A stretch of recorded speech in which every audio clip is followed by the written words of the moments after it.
হলে ভাই হাঁটু পর্যন্ত পানি হয়। পানি নিষ্কাশনের কোনো ব্যবস্থা নাই। অ্যাম্বুলেন্স তো বইলা করে ঢুকানো জানা। হাঁটু পর্যন্ত পানি, তখন আমরা স্কুল ড্রেসে কিভাবে যাব? আমাদের এই রাস্তায় আসতে কষ্ট হয়। বাচ্চাদের নিয়ে রিস্কে নিয়ে কাটিয়ে পড়ে যায়। এই রাস্তা দিয়ে আপনার গেলে গোসল খরচ হয়ে যায়। গোসল ছাড়া নামাজ পড়তে পারি না। উদ্যোগ নেওয়ার মতো কোনো লোকে নেই। উত্তরা 10 নম্বর সেক্টরের নলভোগ থেকে ধরঙ্গাটেক পর্যন্ত প্রায় 1 কিলোমিটার রাস্তা দীর্ঘদিন ধরেই চলাচলের অনুপযোগী হয়ে রয়েছে।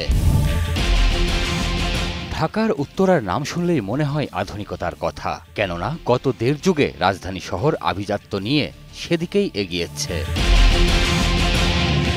কিন্তু সেই উত্তরার অংশ হয়েও 10 নম্বর সেক্টরে নলভোগ এলাকার বাসিন্দারা সব ধরনের সুবিধা থেকে বঞ্চিত।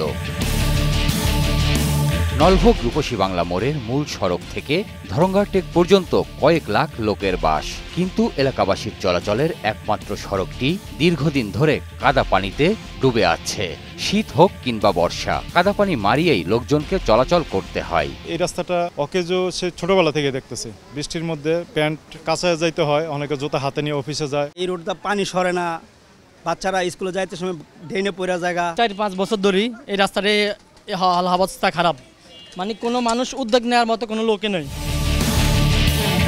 একটু বৃষ্টি হলেই রাস্তায় হাঁটু সমান পানি জমে যায়, তখন মানুষের ভোগান্তি বেড়ে যায় আরও কয়েক গুণ, যা দেখার যেন কেউই নেই। ফলে দিনের পর দিন এই দুর্ভোগ সঙ্গী করেই চলছে তাদের জীবন। দুর্ভোগটা হচ্ছে এই রাস্তাটা ইমার্জেন্সি কোনো প্রয়োজন পড়লে এদিক দিয়ে যাওয়ার মতো অবস্থা নাই এই রুটটা। এই এলাকায় আসতে আমি 18 বছর ধরে এই রাস্তাটার একই অবস্থা। একটা গাড়ি বা একটা রিক্সা যদি একটু স্পিডে যায়, দোকানে ডাইরেক্ট পানি ঢুকে যায়। যাইতে না, হাঁটু পানি দিয়ে পানি আমি টঙ্গিয়েছি।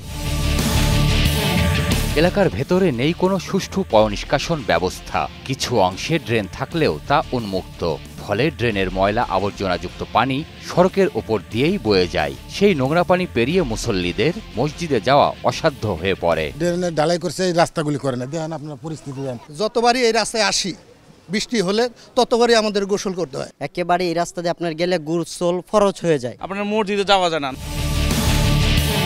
এলাকায় কেউ অসুস্থ হয়ে পড়লেও হাসপাতালে নিয়ে যাওয়া কঠিন হয়ে দাঁড়ায়। রাস্তার অবস্থা খুবই খারাপ, রুগী যে নিয়ে যাবো আমরা ওইরকম পরিস্থিতি নাই। অ্যাম্বুলেন্স তো বইলা করে ঢুকানো জানা, সিএনজি আসে না। ব্যবসায়ী যারা ভাইয়েরা আছে ওনাদের খুব খারাপ অবস্থা।